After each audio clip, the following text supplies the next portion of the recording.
the rumors of my demise are greatly exaggerated. We survived the great flu epidemic of 2019, and we're underneath here messing around with the 50. So what we got going on? You guys probably didn't know I didn't do a movie of it. I should have. I put a new rear end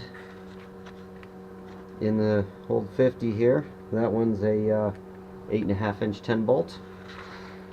In place of the 9 3/4 10 bolt, that goofy 10/12 bolt I couldn't get gears for. So we've got a 8.5 inch 10 bolt with 4 10s.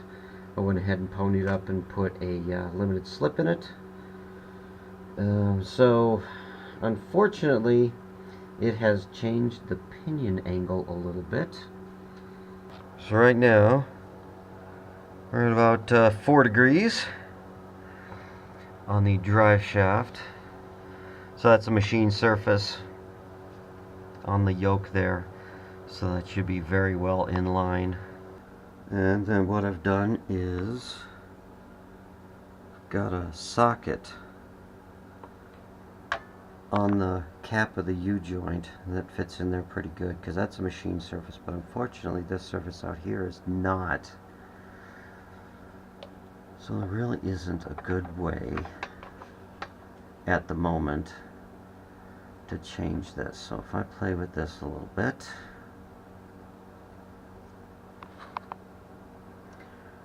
in about 4 degrees. So that's awful close, and what I did to get there is I lowered the front of the motor. I lowered the front of the motor because I tried cranking the back of the tail shaft up, but I ran out of room and couldn't raise it enough. So it looks like lowering the motor helped a bit. Unfortunately, now of course the exhaust hits. So we might have to play with some these exhaust mounts I put in there. Crank those up a little bit. Gain me a little wiggle room. So we might be able to raise this up a little bit to get it much closer, and then that'll get me a little bit of wiggle room on the exhaust there. And then I'll show you what I did to those motor mounts. I lowered the front of the motor about 1 inch, and I just tacked those together, so we'll have to dig those back out and do some welding, get those all tidied up. It never ends, does it?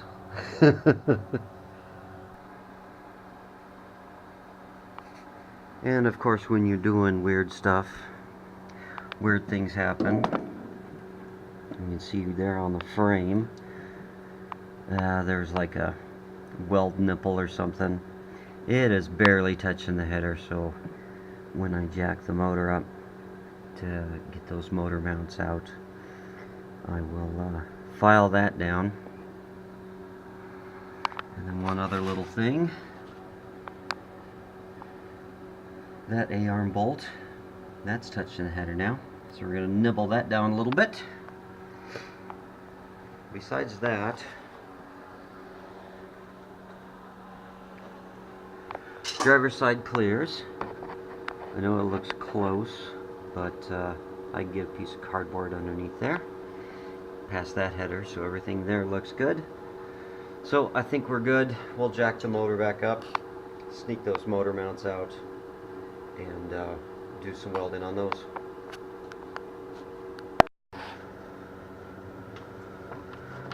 So here's a quick view of what I did to the motor mounts. I marked a vertical line. You can see that on the far right of these clamshells.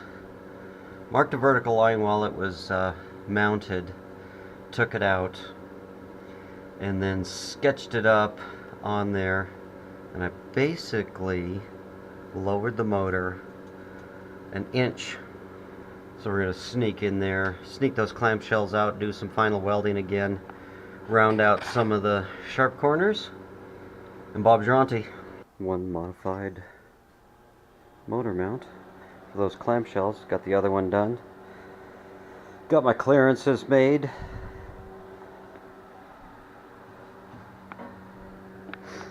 Looks like when they welded on the lower control arm brackets, they left a big old nipple, so I was able to get a die grinder from the bottom, clean that up, a little bit of file work, make us some clearance. So when doing research for drive shaft angles, everybody's gotta always double check their work. I found this little app, and they let you, yeah, there's disclaimers and stuff. Alright, so let's see what this has to say, huh?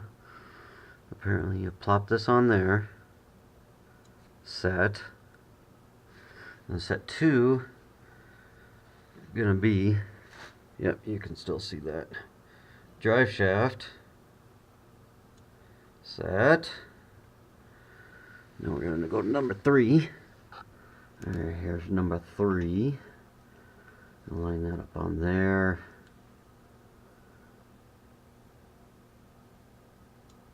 Set. And see what it says. Here's that one or more of your angles is inconsistent. Universal joint angle of 3 degrees. And overall drive line operating angle. The difference between angle 1 and angle 2 no greater than 2. Probably because this operating angle, which is the angle of the drive shaft, is near 0. But you can see angle 1 and angle 2 are essentially the same, and I verified it with that other digital angle I have. So hopefully this will allow us to get rid of a little vibration I had. I don't think they like it with the drive shaft near horizontal, but that's the price you pay when you're stupid low. I don't know, the app's kind of cute. I'm more inclined to believe that one of these is a better angle gauge than my smartphone.